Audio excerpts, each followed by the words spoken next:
I think everybody's looking forward to playing a couple more home games. The 4 road games that we just went through out in Syracuse, playing 2, and then this past weekend against Mankato. For our young team, it was a good learning opportunity. Did a lot of wonderful things in both venues, and certainly look forward to coming back and playing another couple league games against Bemidji.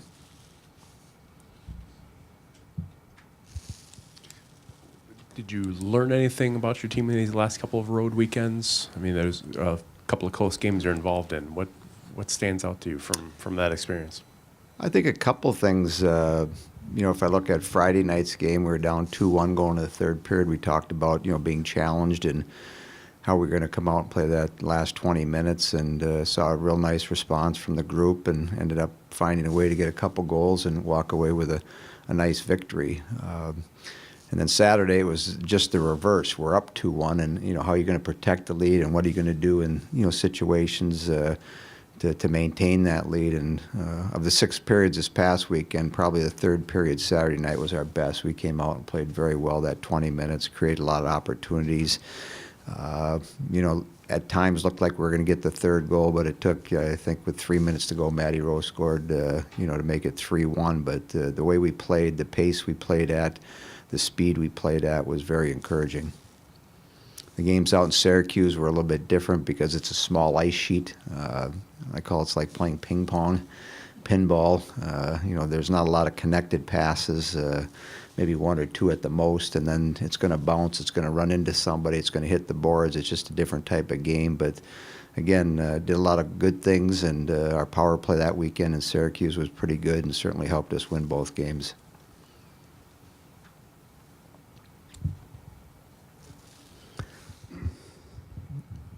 Are you generating as much offense as you would hope with this young club? I know chances oftentimes you'll take those. You want goals, obviously, too. But are you generating enough offensively, do you think? Well, I mean, if you look at the number of shots, compared to maybe some of the games we played in last year, you'd probably say no.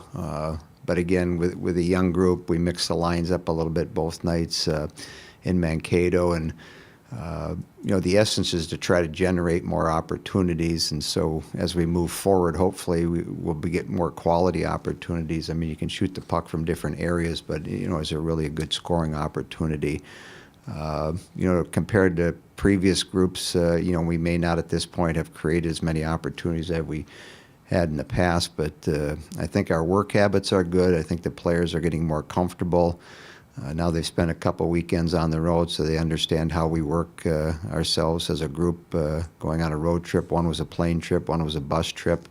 And I think having gone through the 5th and 6th weeks of school and the exams for those young kids, it's all a learning process. They seem to be comfortable. They're smiling. They're happy. I know they'll be excited to practice. So it's our job as coaches to look at, 1 or 2 things over this past weekend, and, what can we do to get better in the next 3 or 4 days as we prepare for Friday night against Bemidji.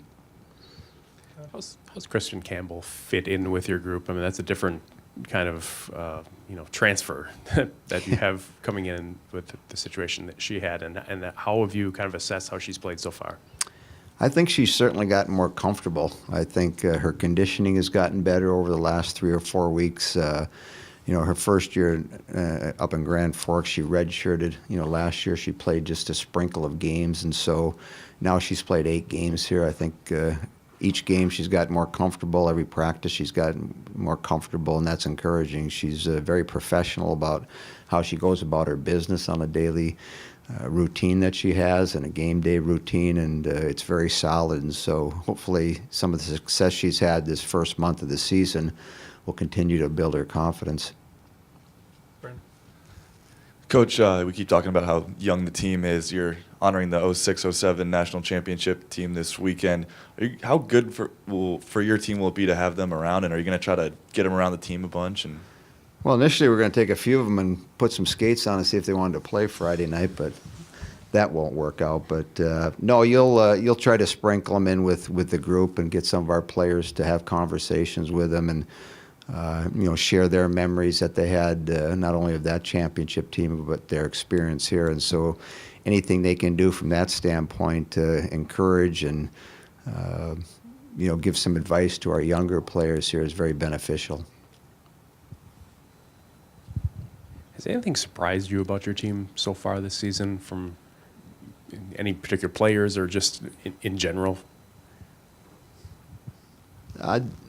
No, I mean, the hardest thing for us is to, going from a very veteran, experienced team that we had last year into a very young team. And so, as coaches, you have to be patient. You have to understand that, in certain situations, they're going to make mistakes, and what we can do as a staff to really stay upbeat with them, stay positive, try to build their confidence up, and continue to work on a lot of these little things that'll make them individually better players, but collectively as a group will make us stronger. So that part of it is the challenge we as coaches have. So you stand behind the bench and you get into a situation and they make a mistake. How are you going to address that as a coach, and how are you going to help that player understand and get them to learn quickly?